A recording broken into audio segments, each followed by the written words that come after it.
नमस्कार, मेरा नाम है सुमित सिंह मेहता। हाजिर हूं आपके सामने क्लास 12 फिजिक्स से रिलेटेड एक और नया लेक्चर लेके। आज का हमारा है लेक्चर नंबर 45। जैसा कि आप सब लोग जानते हैं, लेक्चर नंबर 44 में हमने डिस्कस किया था कि किस तरह से रेजिस्टेंस टेम्परेचर के साथ चेंज होता है, या हम बोल सकते हैं किस तरह से रेजिस्टिविटी टेम्परेचर के साथ चेंज होती है। और आज के इस लेक्चर में हम उसी कॉन्सेप्ट से रिलेटेड कुछ इंपॉर्टेंट क्वेश्चन डिस्कस करने को जा रहे हैं। क्वेश्चन मैंने यहां पर लिख दिए हैं। अब क्वेश्चन करने से पहले एक बार ये देख लेते हैं कि कल वाले लेक्चर में हमने क्या चीज डिस्कस की थी। एक बार थोड़ा सा रिकैप कर लेते हैं, फिर कहां आएंगे, क्वेश्चंस में आएंगे। तो हमने कुछ ऐसा डिस्कस किया था, हमने बड़ा इंपॉर्टेंट सा फॉर्मूला डिस्कस किया था। फॉर्मूला क्या था, फॉर्मूला किसके लिए था कि अगर मेरे को किसी एक वायर का रेजिस्टेंस किसी एक पर्टिकुलर टेम्परेचर पर निकालना हो तो उसके लिए एक फॉर्मूला था मेरे पास, क्या, resistance of wire at temperature T is equal to क्या था, R not into 1 plus alpha T minus T not. ये हमने क्या पढ़ा था, एक फॉर्मूला पढ़ा था। यहां पर जो T नॉट है उसे मैंने क्या बोला था, रेफरेंस टेम्परेचर बोला था। R नॉट यहां पर क्या है, R not is resistance of wire और we can say resistance of conductor at temperature T not. Alpha यहां पर क्या था, this is coefficient of resistance. Alpha को मैंने क्या बोला था, कोफिशिएंट ऑफ रेजिस्टेंस बोला था। और ये वो टेम्परेचर है जहां पर मुझे रेजिस्टेंस निकालना है और उसकी वैल्यू कितनी होगी, RT के बराबर होगी। ठीक। और एक बात जो बहुत इंपॉर्टेंट है वो T नॉट के बारे में है। T नॉट यहां पर क्या है, मेरे पास रेफरेंस टेम्परेचर है। और मैंने एक चीज बोला था आपसे कि मोस्ट ऑफ द टाइम हम अपनी कैलकुलेशन को इजी करने के लिए हमें अज्यूम करते हैं कि जो T नॉट की वैल्यू है या रेफरेंस टेम्परेचर की वैल्यू है वो कितनी है, 0 डिग्री सेल्सियस है। अगर T नॉट की वैल्यू 0 डिग्री सेल्सियस है then resistance at temperature T is equal to कितना आ जाएगा, R not into 1 plus alpha T minus 0 आ जाएगा and this bracket close. And in this situation this formula modify as RT is equal to R not into 1 plus alpha into T आ गया। और यहां पर जो मेरे पास क्या है, R नॉट है, ये क्या है, resistance of conductor eight 0 degree Celsius. ठीक, क्लियर है बात। तो ये दो फॉर्मूले हमने क्या किए थे, डिस्कस किए थे। अब इन्हीं पर बेस्ड क्या है आज के हमारे क्वेश्चन है। क्वेश्चन यहां पर लिखे हैं, एक एक करके पढ़ते हैं इनको, फिर सॉल्व करते हैं। क्वेश्चन नंबर 1 क्या बोल रहा है, देखो, a platinum wire has a resistance of 10 ohm at 0 degree Celsius. यानी पहले वाले क्वेश्चन में तो बड़ा सिंपल सा है कि कहां पर, एट 10 ओम पर। अगर जब मेरे पास क्या है, जब मेरे पास टेम्परेचर T इक्वल टू कितना है, मेरे पास 0 डिग्री सेल्सियस है, तब इस पर जो रेजिस्टेंस है उसका वो कितना दे रखा है, उसने 10 ओम दे रखा है। यानी ये मेरे पास क्या है, T नॉट है, ठीक है, रेफरेंस टेम्परेचर है। और ये मेरे पास क्या है भाई, R नॉट है। बिकॉज मैंने बोला था यहां पर कि हम T equal to 0 degree Celsius को क्या ले सकते हैं, रेफरेंस टेम्परेचर ले सकते हैं। At 273 degree Celsius find and 20 ohm at 273 degree Celsius. यानी इसका जो रेजिस्टेंस है कहां पर, T equal to 273 degree Celsius पर कितना बोल रखा है उसने, RT इक्वल टू कितना है मेरे पास, 20 ओम के बराबर है। ये भी गिवन है। थोड़ा सा आगे बढ़ो, क्या बोल रहा है, find its temperature coefficient of resistance. क्या निकालना है भाई, अल्फा निकालना है। अल्फा इक्वल टू क्या करना है, मेरे को फाइंड करना है। तो सिंपल सा इस इक्वेशन का यूज करो, वैल्यू पुट करो, आंसर निकल के आ जाएगा। देखो मेरे पास RT क्या होता है, since we know RT equal to क्या होता है, R not into 1 plus alpha T minus कितना आता है, T नॉट आता है and this bracket will close. देखो RT की जगह मेरे पास कितना है, यहाँ पर 20 है, R नॉट की जगह कितना है मेरे पास 10 है and this is equal to 10 into कितना आ गया, 1 प्लस एल्फा मुझे निकालना है, T माइनस T नॉट, यानी T माइनस कितना आ जाएगा, 0 आ जाएगा। और यहां पर T की वैल्यू कितनी है, 273 है, तो 273 माइनस कितना आ जाएगा, ये 0 आ जाएगा। ठीक है, तो एक काम करो, इस 0 से 0 कैंसिल हो जाएगा, ये 2 इक्वल टू कितना आ गया, 2 इक्वल टू आ गया मेरे पास कितना, 1 प्लस का एल्फा इंटू 273 आ जाएगा। ये 1 इधर भेज दो, तो दिस इज 1 इक्वल टू कितना आ गया, एल्फा इंटू 273। तो यहां से एल्फा इक्वल टू कितना आ गया, 1/273। और इसकी यूनिट क्या होती है, डिग्री सेल्सियस इनवर्स। ठीक है, तो दिस इज ओवर अल्फा। ये क्या निकल के आया हमारा, अल्फा निकल के आ गया। सिंपल सी कैलकुलेशन थी, सिंपल सा क्वेश्चन था, और इस टाइप का क्वेश्चन बोर्ड में पूछ लिया जाता है 2 नंबर का या फिर 3 नंबर के क्वेश्चन में इस तरह से पूछ लिया जाएगा। ठीक है, 3 नंबर के क्वेश्चन में 2 क्वेश्चन होंगे। पहले क्वेश्चन में ये पूछेगा रेजिस्टिविटी क्या होती है, उसका सेकंड पार्ट क्या होगा, इस तरह से एक न्यूमेरिकल दे देगा। क्लियर बात। नाउ अब बढ़ते हैं अपने अगले क्वेश्चन की ओर। थोड़ा सा यहां पर, ये तो क्या था, सिंपल सा क्वेश्चन था। अब थोड़ा सा यहां पर क्या करते हैं, अपनी सोच को थोड़ा सा और एक्सटेंड करते हैं। क्या बोल रखा है क्वेश्चन नंबर 2 में, the temperature coefficient of resistance of wire is 0.00125 पर डिग्री सेल्सियस। क्वेश्चन नंबर 2 का डेटा लिखो पहले। अल्फा इक्वल टू कितना दे रखा है, 0.00125 पर डिग्री सेल्सियस, यानी डिग्री सेल्सियस इनवर्स। ठीक, at 300 kelvin it's resistance is 1 ohm. यानी जब मेरे पास टेम्परेचर T1 बोल दूं इसको मैं, T1 इक्वल टू कितना है मेरे पास 300 केल्विन है, तब इसका रेजिस्टेंस R1 इक्वल टू कितना दे रखा है, 1 ओम दे रखा है। At what temperature resistance of wire is 2 ओम। यानी मेरे पास एक टेम्परेचर है T2 जिसकी वैल्यू निकालनी है, और इस टेम्परेचर T2 पर R2 की वैल्यू कितनी है मेरे पास, 2 ओम है। अब यहां पर एक बहुत इंपॉर्टेंट चीज है, पहले वाले क्वेश्चन में मेरे पास जो रिफरेंस टेम्परेचर में हम अज्यूम करते हैं फॉर सेक ऑफ सिंप्लिसिटी, वो दिया हुआ था 0 डिग्री सेल्सियस पर मेरे को यहां पर रेजिस्टेंस दिया हुआ था, कोई दिक्कत नहीं थी। लेकिन यहां पर मैं किस टेम्परेचर को रेफरेंस टेम्परेचर मानूं, मैं श्योर नहीं हूं कि भाई क्या मैं इसे रेफरेंस टेम्परेचर मान सकता हूं। नहीं भाई, ऐसे कैसे मान लूं, उसने कहा थोड़ा है। तो हम किसको यूज करेंगे भाई, इस कॉन्सेप्ट को यूज करेंगे कि हम इन जनरल अज्यूम करते हैं कि हमारी कैलकुलेशन इजी हो जाए कि मेरा रेफरेंस टेम्परेचर कहां पर है, 0 डिग्री सेल्सियस पर है। और अगेन मुझे यहां पर 0 डिग्री सेल्सियस पर रेजिस्टेंस पता नहीं है, लेकिन हम क्या करेंगे, मैथमेटिक्स का यूज करेंगे, थोड़ा सा मैथमेटिकल ट्रिक यूज करेंगे, और क्या करेंगे, इस T2 की वैल्यू फाइंड कर लेंगे जहां पर रेजिस्टेंस कितना है, 2 ओम है। देखो क्या कहना चाह रहा हूं मैं, मान लिया जो मेरे पास रेफरेंस टेम्परेचर है T0 इक्वल टू वो कितना है, 0 डिग्री सेल्सियस है, और इस टेम्परेचर पर रेजिस्टेंस कितना है मेरे पास, R0 है। यानी इस वायर का रेजिस्टेंस कितना है, जिस वायर की बात हो रही है 0 डिग्री सेल्सियस पर, उसका रेजिस्टेंस कितना बोल दिया मैंने, R0 बोल दिया। तो इस पर्टिकुलर सिचुएशन के लिए इसका फॉर्मूला क्या हो जाएगा, R is equal to R0 into 1 plus alpha into T हो जाएगा। यानी ये वाला फॉर्मूला हो जाएगा, होगा नहीं होगा। अगर मैं ये किसके लिए लिखना चाहूं, इस कंडीशन के लिए लिखना चाहूं, पहली वाली कंडीशन के लिए, जब टेम्परेचर कितना है T1 है और रेजिस्टेंस कितना है R1 है, तो यहां से मेरे पास R1 इक्वल टू कितना आ जाएगा, R0 into 1 plus alpha into कितना आ गया, T1 आ गया। ऐसा यहां से निकल के आया।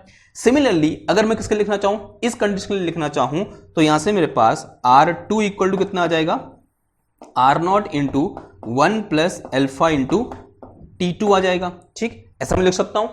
अब देखो मुझे R0 की वैल्यू पता नहीं है, तो अगर मैं इस R0 को यहां से एलिमिनेट करना चाहता हूं, तो मेरे पास एक बड़ा अच्छा सा रास्ता है, क्या करूं, इन दोनों का रेशियो निकाल दो। तो अगर उसका रेशियो मैं निकालूंगा तो यहां से मेरे पास क्या निकल के आ जाएगा, देखो अगर मैं यहां से R2 अपॉन R1 निकालूंगा, तो R2 upon R1 is equal to कितना आ जाएगा, ये R0 into 1 plus alpha T2, और डिवाइड में कितना आ जाएगा बताओ, R0 into 1 plus alpha T1 आ गया। ठीक है, देखो R0 से ये R0 क्या हो जाएगा, मेरा कैंसिल हो जाएगा। तो थोड़ा सा मेरे को यहां मिटाना पड़ेगा, ये मिटाओ मेरे वाली। देखो फिर आगे सॉल्व करो इसको। तो यहां से मेरे पास क्या निकल के आया, नया फॉर्मूला निकल के आ गया, क्या, R1 upon R2 is equal to कितना आया, 1 प्लस का अल्फा T2 अपॉन कितना आया, 1 प्लस का अल्फा T1 निकल के आया।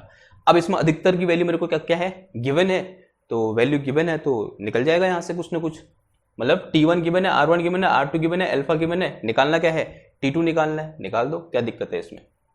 क्या करोगे बताओ भाई, R1 की वैल्यू कितनी है यहां पर, ओ ये क्या था, R2 अपॉन R1 था ना, R2 अपॉन R1। R2 की वैल्यू कितनी है, 2 है, अपॉन में कितना आ जाएगा, R1 की वैल्यू कितनी है, 1 है, this is 1 plus alpha. Alpha की वैल्यू कितनी है, 0.00125। देखो यूनिट क्या है इसकी, ध्यान देना, पर डिग्री सेल्सियस है, और यहां पे इनटू में कितना है मेरे पास, T2 है, और अपॉन में कितना आ जाएगा, देखो दिस इज 1 प्लस अल्फा की वैल्यू कितनी है, अगेन ये ऊपर रखी हुई है, कितना है, 0.0012 125 और इंटू T1 की वैल्यू कितनी है, T1 है मेरे पास कितना 300 केल्विन। तो ये किसमें है, डिग्री सेल्सियस में है, ये किसमें केल्विन में है। तो क्या करोगे, इसको सेल्सियस में चेंज करोगे तो कितना क्या करना पड़ेगा, इसमें से 273 माइनस करना पड़ेगा। तो यहां से मेरे पास T1 इक्वल टू कितना आ जाएगा 300 माइनस का 273। तो this will be equal to कितना आ गया ये 27 डिग्री सेल्सियस। तो T1 की वैल्यू कितनी है मेरे पास यहाँ पर 27 है। अब एक काम करो, इसको सीधे सीधे क्रॉस मल्टीप्लाई कर देंगे। 2 इंटू 1 प्लस 0.00125 इंटू कितना आया 27 and this is equal to कितना आ गया 1 प्लस 0.00125 इंटू में कितना आ गया T2 आ गया। ठीक है, थोड़ा सॉल्व करेंगे इसको। 2 को अंदर मल्टीप्लाई कर दो, दिख रहा है यहाँ पर 2 प्लस ये कितना आ गया देखो 2 इंटू 27 कितना होता है 7 दूना 14 की 4 ऐसे लगो 1 2 दूना 4 और 1 5 54 आ गया और इंटू 0.00125 हो गया and this is equal to कितना आ गया ये 1 प्लस का 0.00125 और इंटू में कितना आ गया भाई T2 आ गया। ठीक, एक काम करते हैं, इन दो को एक साथ लिख लो, कुछ फायदा होगा। इस 1 को इधर ले आओ तो कितना आ गया ये 2 माइनस का 1 हो गया और उसको उधर भेजेंगे तो ये हो जाएगा मेरे पास कितना 0.0 जितना आ गया ये 5 इंटू T2 तो माइनस कितना आ गया ये 54 इंटू 0.00125 ऐसा हो जाएगा। तो 2 माइनस का 1 1 होता है भाई, दोनों ओर से क्या कॉमन है 0.00125 इंटू हाँ सर ये इतना कॉमन है 0.00125 कॉमन है, अंदर कितना बच गया T2 माइनस का 54 बच गया। इसको नीचे ले आओ तो कितना आ गया ये 1 डिवाइडेड बाई 0.00125 और this is equal to T2 minus का कितना आ गया 54 आ गया।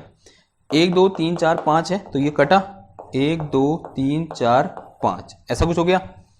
फिर कुछ कैंसिल हो रहा है, देखो एक बार ये हो गया मेरे पास कितना 1 2 3 4 5 1 2 3 4 5 upon 125 is equal to T2 minus का 54। थोड़ा सॉल्व करेंगे 25 पंचे 125 25 चक्को 100 कितना आ गया ये 4000 आया और फिर 8 पंचे 40 यानी कितना आ गया 800 आ गया। तो यहाँ से मेरे पास 800 इक्वल टू कितना आया T2 माइनस का 54 आ गया और T2 इक्वल टू कितना आ गया 800 प्लस का 54 यानी कितना आ गया ये 854। इतना क्या आया डिग्री सेल्सियस। अगर मैं केल्विन में लिखना चाहूँगा तो केल्विन में लिखने के लिए मेरे पास क्या हो जाएगा T2 is equal to in kelvin scale यानी कितना आएगा 154 प्लस 273 कितना हो गया ये 4 के बाद 5 है 7 7 5 है 12 की 2 हासिल लगो 1 और 8 के बाद 9 10 11 1127 केल्विन। तो दिस इज अवर T2। ये क्या निकल के आया मेरा T2 निकल के आ गया। हमें क्या दिया है the resistance of coil used in platinum resistance thermometer at 0 degree Celsius कितना दे रखा है 3 ओम, यानी जब T0 इक्वल टू कितना दे रखा है 0 डिग्री सेल्सियस, यहां पर मुझे R0 दे रखा है कितना 3 ओम। R0 कितना दे रखा है अभी मेरे को 3 ओम दे रखा है एंड एट 100 डिग्री सेल्सियस एक टेम्परेचर मुझे T1 दे रखा है। यहां मेरे पास टेम्परेचर कितना है 100 डिग्री सेल्सियस और इस टेम्परेचर पर R1 इक्वल टू कितना दे रखा है 3.75 ओम के बराबर दे रखा है। उसके बाद एक अननोन टेम्परेचर है, लेट अस से this unknown temperature is T2 जिसको मुझे निकालना है और इस टेम्परेचर पर रेजिस्टेंस कितना है R2 है मैंने मान लिया और इसकी वैल्यू कितनी दे रखी है 3.15 ओम के बराबर दे रखी है और मुझे क्या करना है इसी T2 की वैल्यू निकालनी है। देखो T2 की वैल्यू निकालना बड़ा आसान है, कैसे निकलेगा T2 equal to R0 into 1 plus alpha into T या T2 ये फॉर्मूला होगा मेरे पास।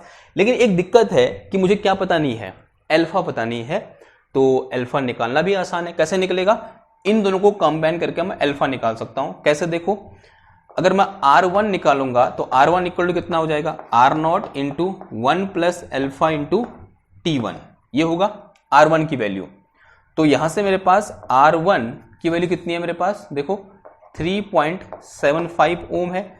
आर नॉट की वैल्यू कितनी है, 3 ओम है, into 1 plus alpha into T1। T1 की वैल्यू कितनी है, 100 डिग्री सेल्सियस। T1 कितना है मेरे पास, मल्टीप्लाई में कितना आ जाएगा भाई, 100 आ जाएगा। क्लियर बात।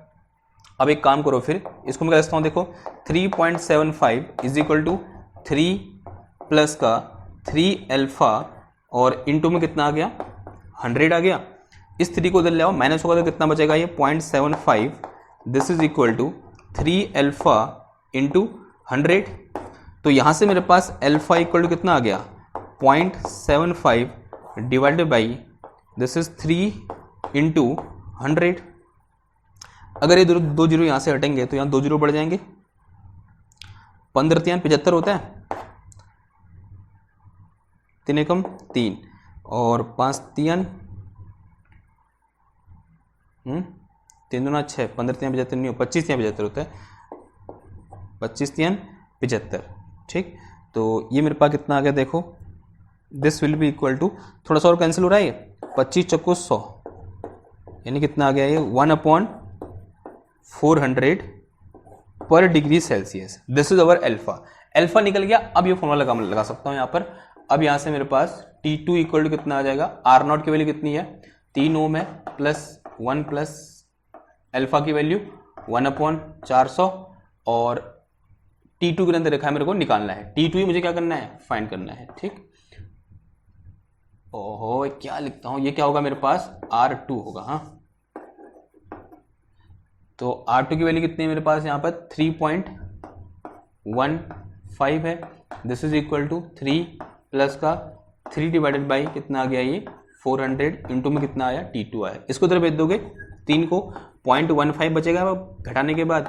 This is equal to 3 divided by 400 और इंटू में कितना आ गया, T2 है। क्रॉस मल्टीप्लाई कर दो तो दिस इज 0.15 इंटू 400 डिवाइड में कितना आ गया, ये 3 आया। This is equal to T2।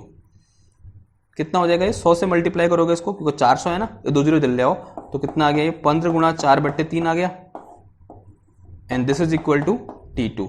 इससे कैंसिल कितनी बार, 5 बार, और 5 को 20, तो T2 इक्वल टू कितना आ गया मेरे पास, यहाँ पर 20 डिग्री सेल्सियस आ गया। यानी इसका 20 डिग्री सेल्सियस वो अननोन टेम्परेचर है जहां पर रेजिस्टेंस कितना है, 3.15 ओम के बराबर है। तो ये क्या था, एक इजी क्वेश्चन था। ठीक, तो आपको बस इस तरह से कॉम्बिनेशन बनाना आना चाहिए और इस फॉर्मूले का यूज करना आना चाहिए। ये जो फॉर्मूला है, बस अगर ये यूज करना आ गया तो इसी तरह क्वेश्चन घुमा फिरा के आपसे पूछा जाएगा कि इस टेम्परेचर पर दिया है, इस टेम्परेचर पर निकालो, 0 डिग्री सेल्सियस पर दिया है, 10 डिग्री सेल्सियस पर निकालो, और इसी टाइप के क्वेश्चन घुमा फिरा कर यहाँ पर पूछे जाते हैं। ठीक है, तो एक छोटा सा लेक्चर था किससे रिलेटेड, जो क्वेश्चन है हमारे रेजिस्टिविटी और रेजिस्टेंस से रिलेटेड, वो यहाँ पर क्या हुए, कंप्लीट हुए। अब नेक्स्ट लेक्चर हम क्या करेंगे, कॉम्बिनेशन ऑफ रेजिस्टेंस पढ़ेंगे, जो अगेन क्या होने वाला है, एक इंपॉर्टेंट टॉपिक होने वाला है। आई होप ये लेक्चर आपको समझ में आया होगा। अगर समझ में आया तो उसको लाइक करो, शेयर करो, सब्सक्राइब करो। मैं मिलता हूँ आपसे नेक्स्ट क्लास में एक और नए टॉपिक के साथ। तब तक के लिए थैंक यू, धन्यवाद, बाय बाय।